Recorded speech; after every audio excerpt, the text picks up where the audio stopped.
Welcome, investigator. Evil is on the rise. Crime is escalating. Our mission is to eliminate the crime by exposing evil, examine why it manifests, and highlight the brave souls that confront it every day. Join us as we work together to bring justice to every victim. Welcome to All Things Crime. Here's your host, Jared Bradley. Young girls like Laken Riley, she 22 years old, just out on a jog on campus. That's the amazing thing. She was on the University of Georgia campus. You would think of all the places you would be, that would be one of the safest. And that's it is a safe campus. And that's what's so mind-boggling. It's a safe place. The police department is unbelievable. The students on that campus, the faculty and staff on that campus are unbelievable. It took one person that didn't belong there, that wasn't part of that community, to harm not just Laken, but that campus and the community. That's what he did. And again, shouldn't have been there. Yeah. Shouldn't have been there to be able to do it. Her poor family will never recover. No. The grief that I heard of their testimonies in that last day when they were reading their statements and stuff about Laken before he was actually sentenced. Just absolutely. Here's a child that only wants to help strangers. She wants to help save lives of people she's never met. That's all she wants to do. All she's ever wanted to do was be a nurse. So again, I agree with the prosecutor. But Laken, she was taken from her friends and family, but she was taken from that community because there's a whole lot of people that she would have saved that now she's not here to do that. Well, I think it's a perfect time to read this, and I want to get your response to it. This is a note that Laken Riley wrote to her future husband before she was killed by illegal immigrant Jose Ibarra. Note was read in the courtroom today by her stepfather. Quote, "To my future husband, I want you to know that I'm thinking about you. I'm working every day to become the best wife I can be by working through my current relationship to best prepare me for ours and our kids. I am focusing on God and what he defines as a faithful Christian wife so that I can best embody those characteristics. I pray that you know that it is my full faith and trust in God that I know this relationship has been handcrafted by him. I pray that we continue to glorify the Lord, prioritize him in every aspect of our lives, and raise our family, our future family, to be God-fearing Christians as well. I pray God is the center of our relationship as it is a gift from him. I thank him for you before I even know you and can't wait to love you in the best way. No matter what challenges we face, I pray that our trust in God and love for one another overrules the obstacle. May our relationship last forever. Your future wife." I don't know how to add to that, but I can tell you that's why she fought. She was not going to let him rape her. She wasn't going to do it. She was not going to let that happen. And she fought for her life because she knew what her life was destined to be. And you can hear in every single word of that what her heart was. She wasn't out looking to get, drunk and just hang out and do what a lot of people are doing at 21 and 22 and 23.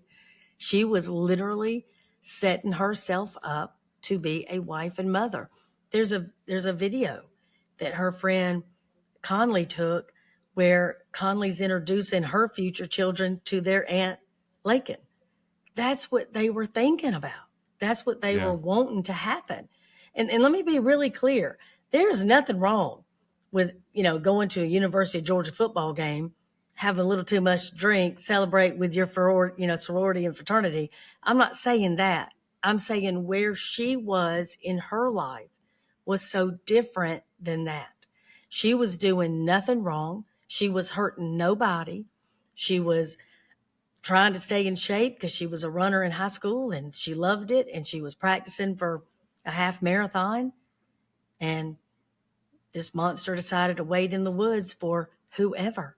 He didn't pick her because of Laken Riley. He picked whoever was going to come in his path. That's what he did. Well, it's even more sickening to think that I think one of the reasons she fought so hard is because of things like imagine as a 22-year-old, this blows my mind. As a 22-year-old, the thought that I would write a letter to my future wife. Yep. Now, you know, guys think differently than girls, granted, but she's I was so far away from the thought of that, having that maturity and that level of caring, of, you know, knowing that my future spouse might read something like that. But just even the thought that she would be so insightful that she would say, I'm going to write this letter so that I'm committed. I mean, she's basically committing herself to her future husband. Yep. And to God and her Yep. relationship to both. And I think with that in mind, with that mentality, that's one of the things that allowed her to fight for 18 minutes for her life. And I think the saddest part of it was, I'll bet you, because she was fighting so hard, this piece of garbage that was trying to rape her finally got so tired. He was like, he's not going to be, I think he realized he is not going to be able to actually do what he had set out to do. That's right. The sexual assault, he failed, no doubt. And yep. I agree with you. That's when he picked up the rock, because he had no choice.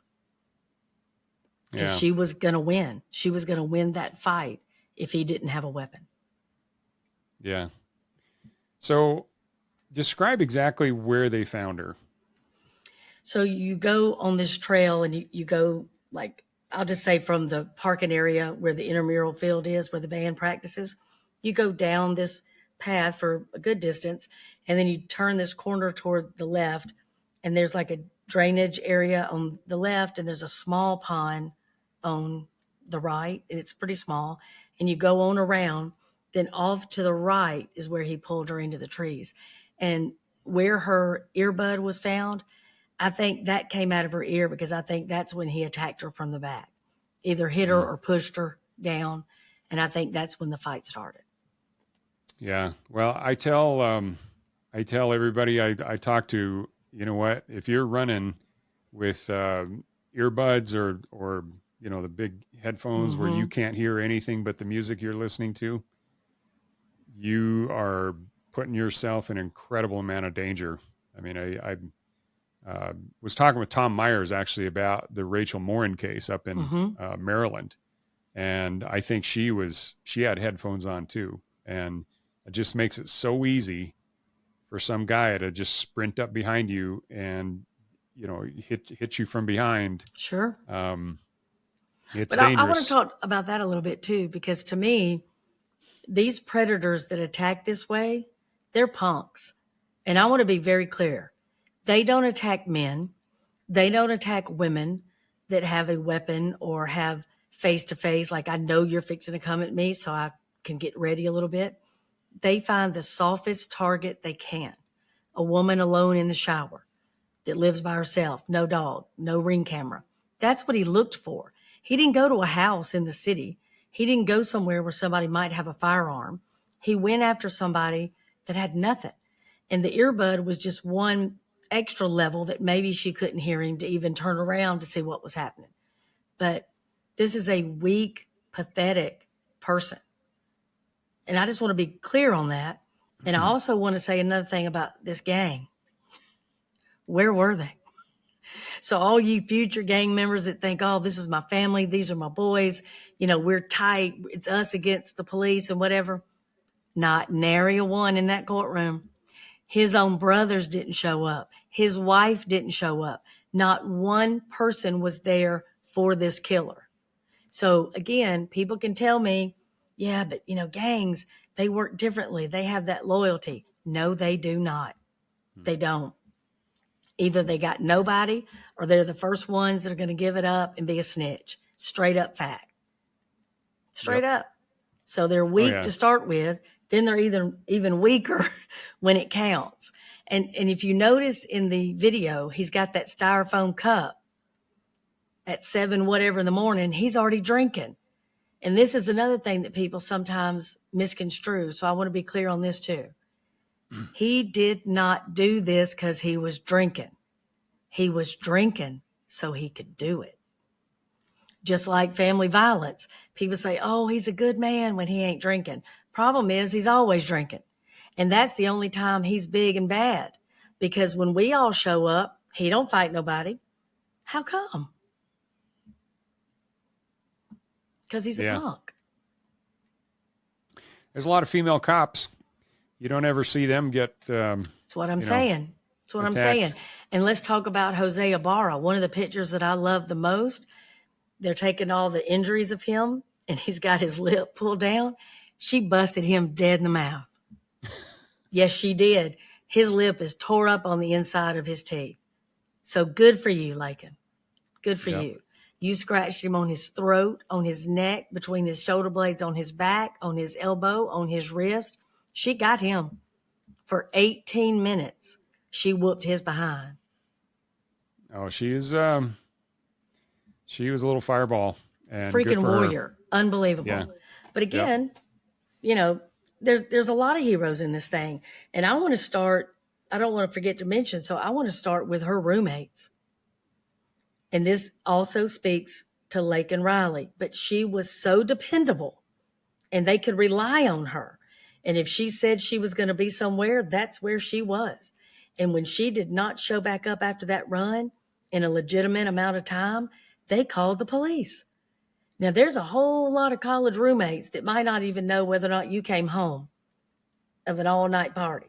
They may not notice for a couple of days that you ain't been to class, but not her roommates. They knew. Yeah. They knew that child would not, forget to tell them if she was going somewhere different. She would respond to their text messages and phone calls. That wasn't happening. To the credit of the University of Georgia Police Department, when they called and she had only been missing for a short time, they believed them and they sprung into action. And if they had not done that, evidence would have been lost because every single one of those dumpsters would have been picked up. So, you had everybody on her behalf do the right thing. And that to me was something when you listen to every single person testify, from the University of Georgia to the Clark County law enforcement, to the GBI, to the FBI, they were freaking stellar from start to finish. And then when you end up with a special prosecutor, Sheila Ross, it was just time to show off, Well, the amazing thing is you attract the same type of people that you are. Mm-hmm. And so if you want to actually attract people like, Laken and her roommates, who I'll bet are just stellar young women, just like Laken was. Mm-hmm. If you're a party animal and sleeping around and stuff, you're not going to want to be around people like Laken and her friends, which is fine. That's your choice, but you attract who you are. Mm-hmm. And I'm sure that's why Laken had such amazing roommates, is because she was so amazing. So yeah, well, this guy, one of the things about being, seeing the different videos of, what it was like in that courtroom, I'll tell you right now, and I want to get your impression of that first day, but mm-hmm. When her stepfather was standing there, within almost arm's length of this guy, I don't know how he controlled himself. If I knew my, especially the emotion that was running of all those, statements that was being read, seeing his wife just absolutely breaking down in tears. I don't know if that big sergeant that was standing there could have stopped me from getting to that guy. So first day when I walked in, I was probably no more than 9 feet from him. He showed no emotion, zero, just almost like he was bored. When they showed the crime scene photos, no reaction. You could hear audibly just this pain from the depths of places you don't even know you have, from her mama and her roommates and her sister and her daddy and her stepdaddy. There was a lot of people in that room that loved her, and you could tell. There were sorority sisters, there were nursing friends, and if you watch any of the press coverage, there's so many people from high school, from their church, from their neighborhood, teachers. She was that person that everybody loved her. If you met her, you loved her. There was no question about it. And to your point, as some of the facts came out about what he actually did, and he hit her so hard with that rock that a piece of her skull went into her brain, and that he terrorized her for 18 minutes, and he beat her until she died. It would almost be hard to stop somebody trying to get to him. But her family, like her, they did the right thing. And they've done the right thing the entire trial, before and after. They haven't said anything about his family. They haven't said anything about what should happen to an entire group. They have been, in my opinion, unbelievably thoughtful and caring and loving toward this whole community. And that's all I saw when I was there. Well, again, when you see people that are the quality of Laken Riley, you know that her parents were really good people. And I'll bet her parents were more concerned about her roommates and her siblings and friends than they were themselves, which is the absolute most Christian thing you can even think of. But unbelievable people, no question. Yeah, and a lot of you good Georgia people are. So, well, just saying. No, she's certainly. I mean, I think anybody would be proud to know her. Yeah. Absolutely. Yep. So this this gang that this guy's a part of, my understanding is it is as ruthless and satanic as MS-13 is. Is that your understanding of it as well? 100%.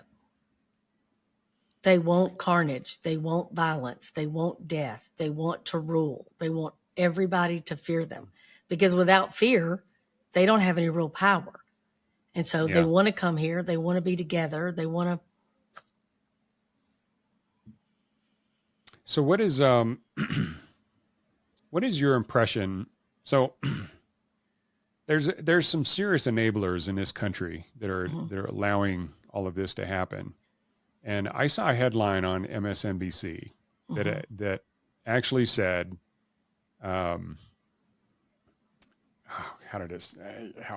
it was basically Jose Ibarra didn't stand a chance. I saw that.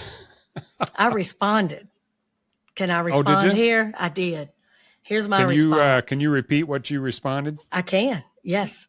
I said, poor choice of words, but he's right.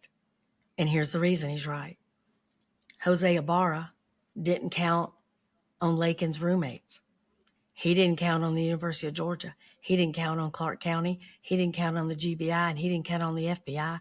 And his shore lord did not count on 18 minutes of getting his ass whooped by Laken Riley. So he didn't stand a chance. And now he's going to spend the rest of his life with no chance of parole to sit and think about how poorly he selected a city, a county, a victim. He didn't stand a chance. Well, you got one of them. Poor choice of words. One of them. But from him, we got his brother too. We know where his brother's at now. His brother ought to be out of here. You came here illegally. You're connected to a known gang member that's now a murderer. He needs to be gone. Deport him. And here's the thing. When you start talking about any type of sanctuary, protecting anybody with just this incubator of, oh, we're just going to give and give and give, and we don't expect anything in return. We don't even care who they are. You've got a 20-something-year-old daughter. So do I. You know what it takes to get them into an apartment. I mean, you've got to have all this paperwork proving who you are, your status, the bills you've paid, that you're going to pay the rent if she doesn't somehow, right? You've got to show a water bill, a passport, all this kind of stuff. They don't. So what do we think is going to happen? Nothing. Well, we just saw what's going to happen. They're going to rape. They're going to murder. They're going to steal. I mean, this is what you're going to get if you allow people that are already criminals to come here illegally and put them all together in a place they have absolutely no responsibility. I can tell you exactly what's going to happen. What if the frat house never had to go to class? What if the frat house didn't have to pay dues? Can you imagine? I mean, at some point right now, the frat house has to stop the party to go to class. But if they didn't, can you imagine? And those are good kids. But if you take the bad kids and put them in a makeshift frat house, good luck. Oh, yeah. Well, there's also kind of a mentality that I think is out there that because they make up a reason, because they weren't born in America and haven't been given, the streets of gold their whole life, they deserve to have all this. There's this entitlement mentality that they've developed where the whole world just thinks that America is this country of endless resources and all they have to do is get here and then they have full reign to any of it. And so far it's true. Yeah, so far it is true. That's what I'm saying. They knew the deal. I mean, you and I, if we had an emergency, I don't know anything about a humanitarian flight. Most people had not heard of that until it was said in trial. And they were like, how did he get a humanitarian flight? It's just baffling. It's baffling to me. Oh, it's not just baffling, it's stupid. So did I ever tell you about the trip that I made down to Panama with those two congressmen? No. Took a congressman, Tom Tiffany, out of Wisconsin, and my own congressman here in Utah, Burgess Owens, the football player. Anyway, he's an amazing guy.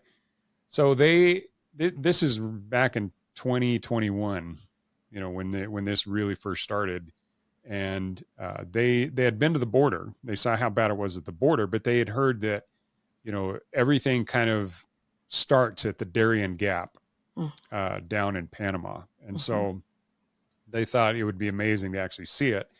Well, I happen to know some guys that are down there that do a lot of reporting on it. And so we arranged a trip and we took these two congressmen and some of their staff down there and actually visited the Darien Gap.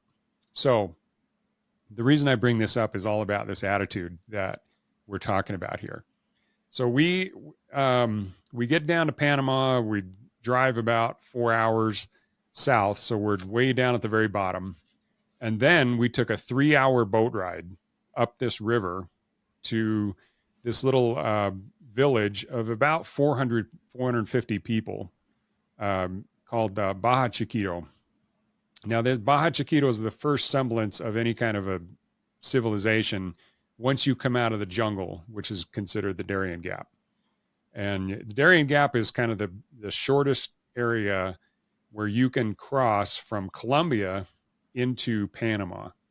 And it's about 60 miles as the crow flies.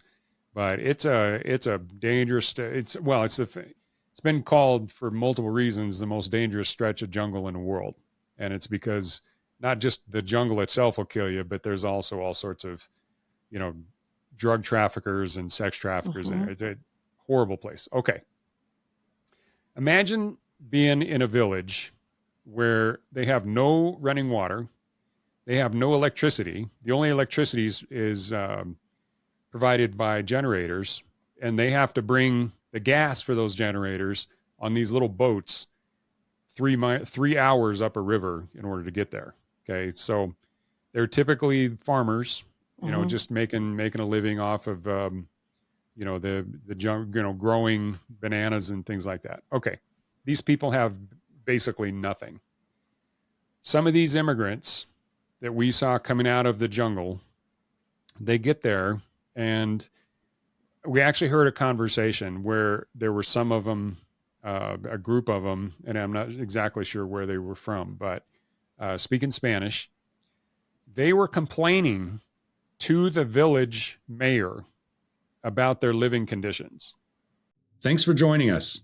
Your attention today brings us one step closer to exposing and eliminating the evil that brings crime to our communities. Hit subscribe and share this episode. Together, we will bring justice to every victim.